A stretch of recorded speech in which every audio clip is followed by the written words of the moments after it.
نیگارکش بگشتی و به تایبەتی انزالام هر جمێژە بابەتên سەرەکیین پێشاندانا شانوێ بووینە. یین وەکی مارک رۆثکۆ، جۆرج ستیوارت، ئەندی وۆرهۆڵ، جین مایکل باسکویت، لوثیان فراد و حتا تابلوێن ji لای کۆمەکا کارگەران ve li نیوکاسل li ئینگلترا çêkirîn û piştî wan jî Frida Kahlo. Li gorî ajansa nûçeyan Associated Press, ew hunermendê bîte babetê pêşangeha dahatî digel mûzîka awazdanerê Meksîkî Jamie Lozano û helbestên wergira xelatê Obînî da bîbir.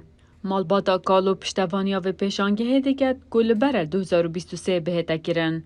Di beyannamekê de Romeo Morio li ser zarê malbata Kahlo dibêjît, em gelek dilxweşîn ku ev pêşandana dê bîte delîvek ku xelek li seranserî cîhanê Ferîdayê pitir ji wekû hunermendek binyasin, ku keseka keyfxweş û pêş zerdemê xwe bû ya pir bû ji kulturê Meksîkî û jinek bû ku li dîv xwastên xwe diçû.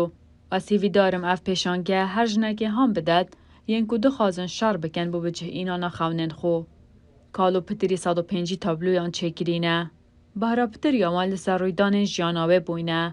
Dema ku dijî 18 saliyê de ji ber rûydaneka hatnûçûnê birîndar bibû û çendîn îştegerî bû hatbûne encamdan. Paşî di sala 1954 de di jiyê 47 saliyê de we qeredawiyê kir.